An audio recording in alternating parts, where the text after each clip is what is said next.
ก่อนจะฝากเครื่องเสียงให้ลูกค้าพี่ๆต้องลองก่อนเนาะเห็นเรียกปกติบ่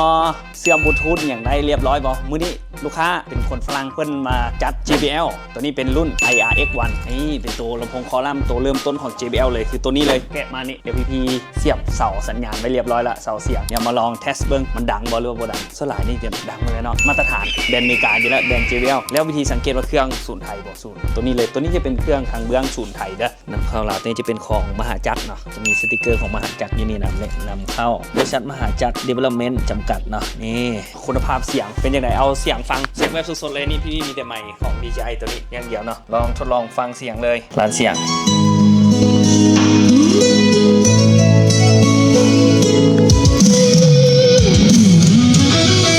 ไมค์เก่าออกห่างเลยเนาะอันนี้ยังบ่ทันได้เปิดจำเดือนเปิดเพียงแต่เครื่องเดียวเนาะเครื่องนึง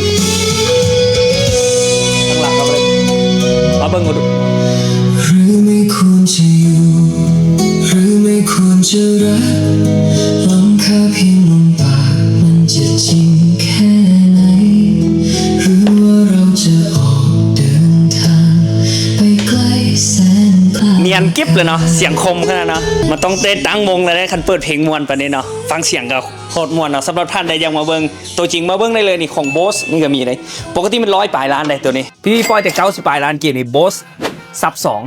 L132 แต่ตัวนี้แต่ว่าซับ2ตัวใหญ่เนาะเนี่ยตัวใหญ่สุดละของ Bose นี่จำพวกลำโพงคอลัมน์ลูกค้าจะอัพไซส์ก็นี่ก็ต้องได้เอาแบบหนักๆก็นี่ละ L1 Pro 8นี่มีเส้นเดียวกันตัวนี้37 ล้าน 100,000 กีบนะตัวนี้แล้วก็ตัวนี้ L1 Pro 16ตัวนี้61 ล้านกีบลองไปหาเลทเบิ่งพี่เฮ็ดราคาดรอปให้ที่สุดเลยเนาะของแท้เดิมบ่แม่นของก๊อปได้ของก๊อปของปลอมบ่มีเนาะนี่รีเวอร์ก็ขายตลอดตัวนี้เนาะราคาเป็น10,000 ปลาย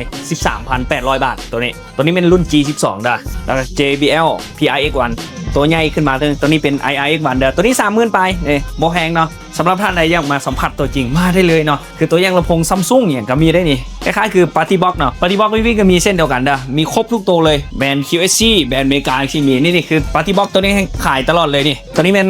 320เป็นตัวรุ่นล่าสุดเลยเด้อของ Party Box เนาะแล้วจะมีสเปคทางจีนอีกราคาจะเซฟกว่ามาหน่อยนึงแต่ของแท้คือกันเด้อเดี๋ยวต่อไปพี่จะเอาสเปคทางจีนมารีวิวให้ลูกค้าเบิ่งแล้วก็ให้ลูกค้ามาฟังเสียงเลยว่าสเปคทางจีนกับสเปคทางไทยต่างกันยังไงลองใช้ ChatGPT สมเทียบสเปคJBL ทางจีนทางไทยเนาะอันนี้พี่ฝากให้ทุกท่านลองสมเทียบสเปคแล้วมาฟังเสียงตัวจริงกับพี่เบิ่งว่ามันสิแตกต่างคือ AI มันเจนมาให้บ่สลายข้อมูลกับเกือบ 100% ได้ข้อมูลทุกอย่างของ